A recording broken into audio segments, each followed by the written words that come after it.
Welcome to St. Paul's Sunday School. Some reminders before we get started today. First, we have our Zoom call this Sunday, December 13th at 10:30. We will be meeting Miss Cecily, our new music director, while we're on that call. Another reminder is we continue to have 3 ways to worship. We have our YouTube service, we have our 8 a.m. Communion on the Lot service, and then we have our 9:30 Sanctuary service. Thinking about Christmas and Christmas Eve, we are offering a variety of services on Christmas Eve to help everyone find something that suits them and their family. We will be having a YouTube service. We will also be having a 3 o'clock and a 4 o'clock Communion on the Lot service. So that would be you pull up in your car and you stay in your car, and then the service takes place and you listen to it on your radio. And then the other services are at 5:30, 7, and 8:30. Those last 3 will be in the sanctuary, and you will need to wear a mask and socially distance at those services. I hope that you will join us for one of those services on Christmas Eve. I have some pictures for you to look at. Here's the first one. It's some ads. Here's another picture. Here is a store decorated. Here's another one. It's a car with a Christmas tree on top, probably taking their tree home to decorate. And here's the final picture. It's a house decorated for Christmas. Each one of these is a sign that Christmas is getting closer. The Christmas ads that come in the mail often start coming sometimes even before Halloween.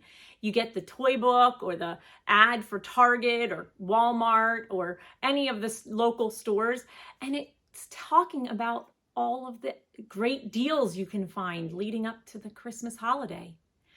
Then you start going, if you go into a store to shop, you start seeing the Halloween and the fall decorations go away again at the end of October, beginning of November, and they start decorating and get you in the feeling like, oh, Christmas is soon coming.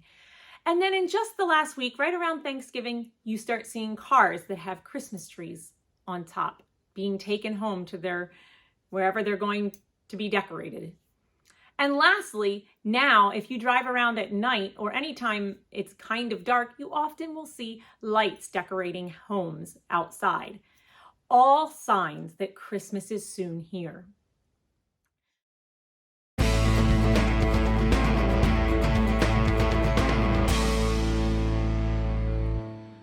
God sends us signs throughout the Bible, and He still sends us signs today. Sometimes God's signs are really obvious. Other times they're kind of hard to see. When you're older, some of your parents may have been asked this question, whether it's in church or at a Bible study. Where have you seen God lately? Or maybe you've been asked that. Where have you seen God lately? For me, I have seen God when we went to pick our Christmas tree out last week. Not this one behind me, the one upstairs. I'll probably record a Sunday school lesson in front of that one too, but we'll wait till it's a little closer to Christmas. Our big Christmas tree is the one I'm talking about. I saw God because it was a beautiful day.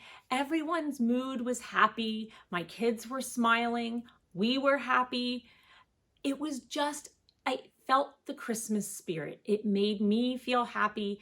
I felt God. I felt closer to God. A long time ago, God promised to send a child. It was one of His signs. So the people watched and prayed and searched for signs that this child was going to come. They didn't know who the child would be or when he would come, but they trusted that God would do it and keep His promise. Do you know the name of the child that God sent? It's a pretty special child. Think about Christmas. Why do we celebrate Christmas? God sends Jesus. we're going to hear a story today about that sign and some of the signs that God sends. Let's fold our hands and close our eyes in prayer. Dear God, thank you for loving us.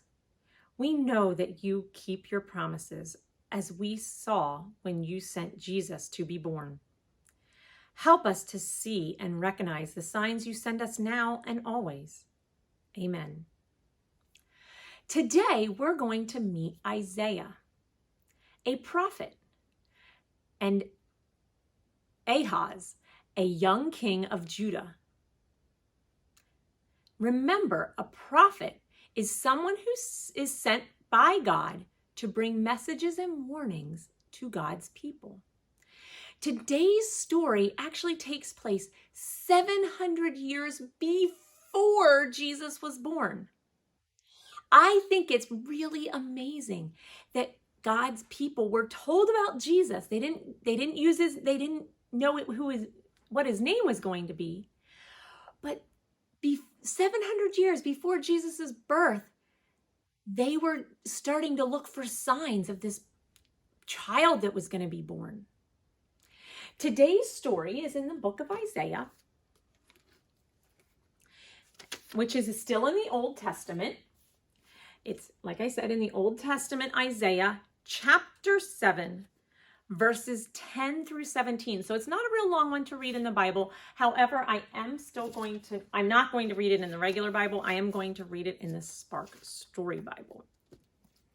But I do hope that some of you will look that story up and read it in your actual Bibles at home.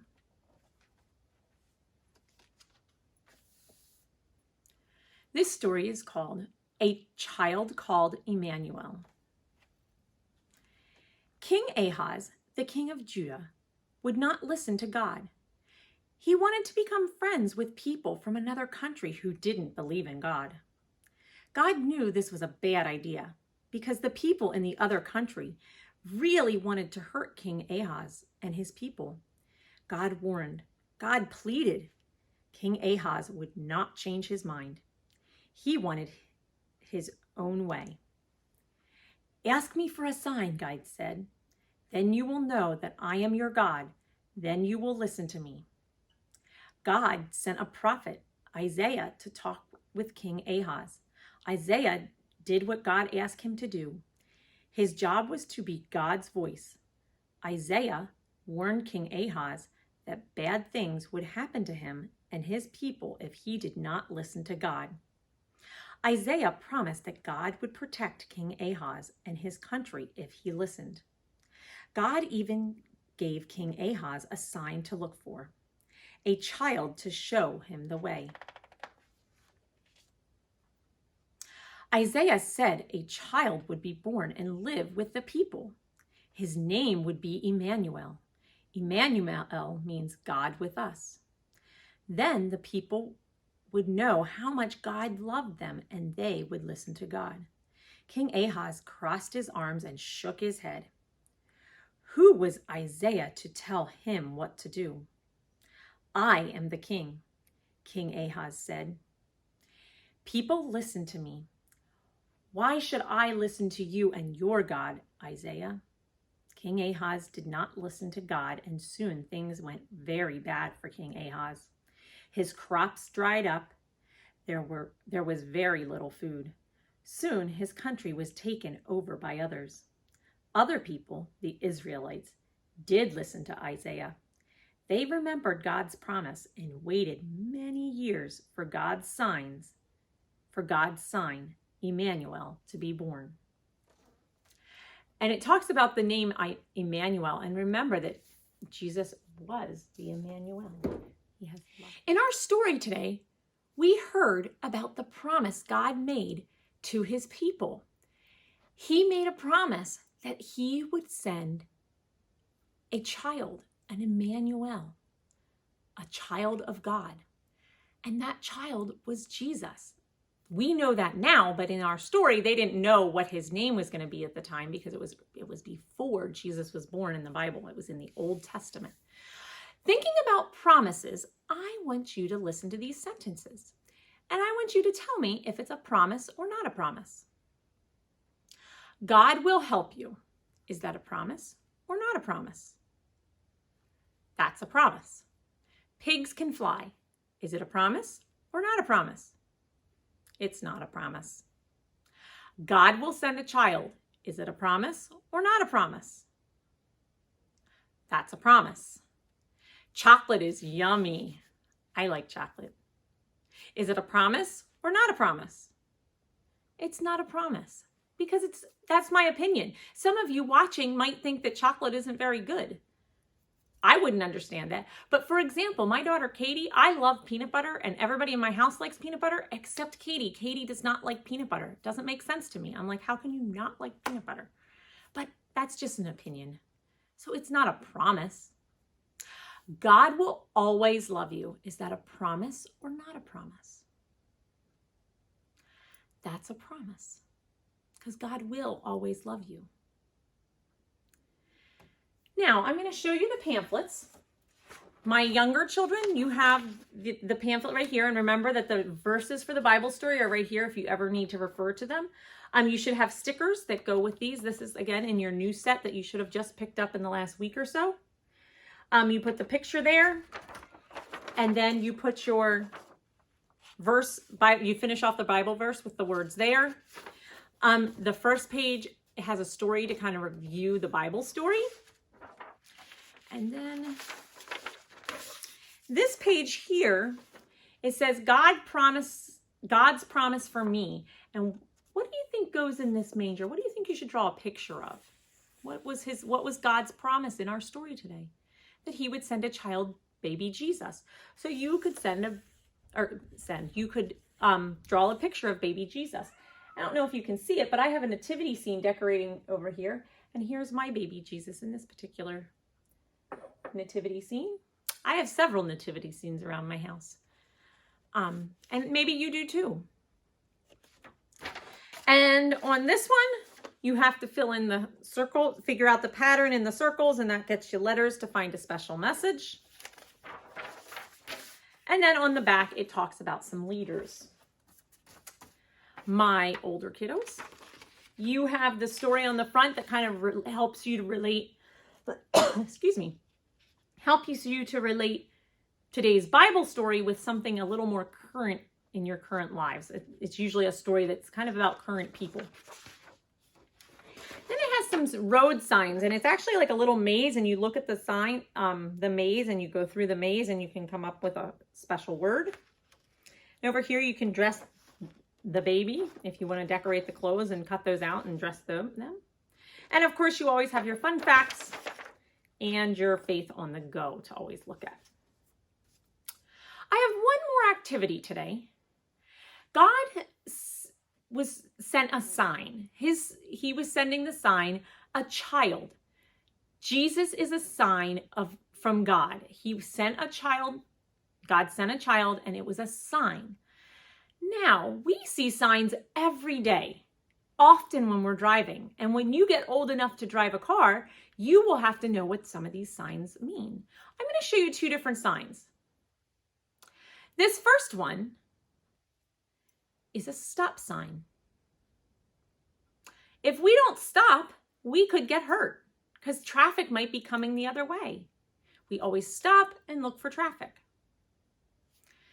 Here's another sign. It's a speed limit sign. If you don't follow the speed limit, number one, you could get pulled over by a policeman and he could give you an expensive ticket and you'd have to pay for. But two, it can be dangerous. The speed limits on certain roads are meant because of the amount of cars that are on the road or how many driveways.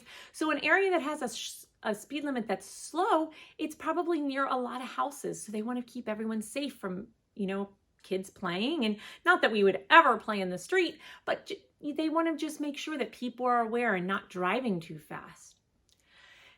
If we don't follow the signs, we could get hurt.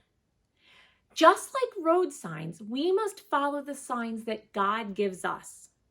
So they sometimes are hard to see, like I said before, but other times they're obvious. So always be looking for God's signs.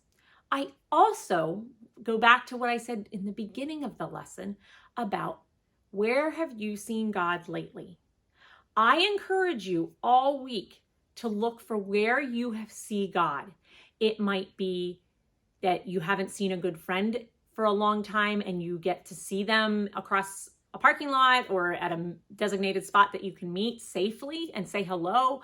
It might be you get to see grandparents you haven't seen for a while. There's a lot of places, even though with COVID and having to stay away from our friends and family and not see them like we usually do, there are still a lot of places to see God. And I encourage you and your families to look for God this week. And I would love to hear where you saw God. Before we end, let's fold our hands and close in prayer. Dear God, long ago you promised a sign that Jesus, Emmanuel, would arrive and live among us. You sent that sign long ago, and you still send signs today. Please help us to see your signs and follow them. Amen.